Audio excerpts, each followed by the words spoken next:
ನಮಸ್ಕಾರ, news first ವಿಶೇಷ ಕಾರ್ಯಕ್ರಮಕ್ಕೆ ಸ್ವಾಗತ. ನಾನು ತೇಜಸ್ವಿನಿ. ಇವತ್ತು ನಮ್ಮ ಶೋನಲ್ಲಿ ನಮ್ಮ ಜೊತೆ ಬಿಗ್ ಬಾಸ್ ನ ರನ್ನರ್ ಅಪ್ ಆಗಿರುವಂತಹ ರಕ್ಷಿತಾ ಶೆಟ್ಟಿ ಅವರಿದ್ದಾರೆ. ಬನ್ನಿ ಅವ್ರನ್ನ ಕಾರ್ಯಕ್ರಮಕ್ಕೆ ಸ್ವಾಗತ ಮಾಡೋಣ, ಹಾಗೆ ಅವರ ಬಿಗ್ ಬಾಸ್ ಜರ್ನಿ ಹೇಗಿತ್ತು ಅಂತ ಕೇಳೋಣ. ಹಲೋ ರಕ್ಷಿತಾ. ಹಾಯ್, ನಮಸ್ಕಾರ. ನಮಸ್ತೆ, ಹೇಗಿದ್ದೀರಿ? ಚೆನ್ನಾಗಿದ್ದೀನಿ. ಕಂಗ್ರಾಚುಲೇಷನ್ಸ್ ನಿಮ್ಗೆ. Thank you so much.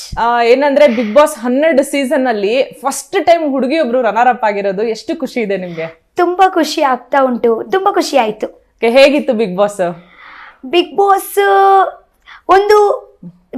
ಅಂದ್ರೆ ಒಂದು ಜೀವನ ಲೈಫ್ ಇತ್ತು ಒಂದು. ಹೆಂಗೆ ನಿಮ್ಗೆ ಬಿಗ್ ಬಾಸ್ ಮನೆಯಿಂದ ಬಂದಿದೆ ಏನಾದ್ರು ಬೇಜಾರಾಗ್ತಿದೆ? ಯಾಕಂದ್ರೆ ಮನೆ ಒಳಗಡೆ ಯಾವಾಗ್ಲೂ ಹೇಳ್ತಾ ಇದ್ರಿ ಇಲ್ಲೇ ಇದ್ಬಿಟ್ರೆ ಎಷ್ಟು ಚೆನ್ನಾಗಿರತ್ತಲ್ಲ, 100 ಡೇಸ್ಗೆ ಏನಕ್ಕೆ ಮುಗಿಸ್ತಾ ಇದ್ದಾರೆ? ನನ್ಗೆ ಬಿಗ್ ಬಾಸ್ ಅಂದ್ರೆ ಹೇಗಂದ್ರೆ ನನ್ಗೆ ಮತ್ತೊಂದು ಮನೆ ಸಿಕ್ಕುವ ಹಾಗೆ ಆಯ್ತು.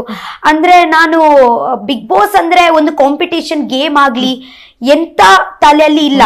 ಓಕೆ, ಒಂದು ಮನೆ ಉಂಟು, ಮನೆಯಲ್ಲಿ ಒಂದು ಅಪ್ಪ ಅಮ್ಮ, ಒಂದು ರಿಲೇಶನ್ ಬಿಲ್ಡ್ ಆಯ್ತು ಅಲ್ಲಿ. ಅಮ್ಮ ಅಪ್ಪ, ಚಿಕ್ಕಮ್ಮ ದೊಡ್ಡಮ್ಮ, ಅಣ್ಣ ತಂಗಿ, ಅಜ್ಜಿ, ಮತ್ತೆ ಫ್ರೆಂಡ್ ಒಂದು ಬರ್ತಾರೆ, ಗೊತ್ತುಂಟ ಪಕ್ಕದ ಮನೆಯಲ್ಲಿ ಹಿಂಗೆ ಒಂದು ಫ್ರೆಂಡ್ ಬರ್ತಾರೆ ಹಾಗೆ. ಸೊ ಒಂದು ಜಾಯಿಂಟ್ ಫ್ಯಾಮಿಲಿ. ನಾನು ಆಕ್ಚುಲಿ ಜಾಯಿಂಟ್ ಫ್ಯಾಮಿಲಿ ಇರ್ಲೇ ಇಲ್ಲ, ಓಕೆನಾ. ಬಟ್ ಮುಂಚೆಯಿಂದ ನಾನು ಅಜ್ಜಿ ಜೊತೆಗೆ ಜಾಸ್ತಿ ಇರುದಲ್ವಾ. ಅಜ್ಜಿ ಯಾವಾಗ ಹೇಳ್ತಾ ಇರ್ತಾರೆ ಜಾಯಿಂಟ್ ನನ್ಗೆ ತುಂಬಾ ಇಷ್ಟ. ಸಮ್ಮರ್ ವೆಕೇಶನ್ ಅಲ್ಲಿ ಎಲ್ಲರೂ ನಾವು ದೊಡ್ಡಮ್ಮ ಚಿಕ್ಕಮ್ಮ ಅವರು ಒಟ್ಟಾಗಿದ್ರೆ ಮತ್ತೆ ಶಾಲೆನ ರಜೆಯಲ್ಲಿ ಮತ್ತೆ ವಾಪಸ್ ಹೋಗ್ತೀವಿ ಅಲ್ವಾ ಮುಂಬೈಗೆ.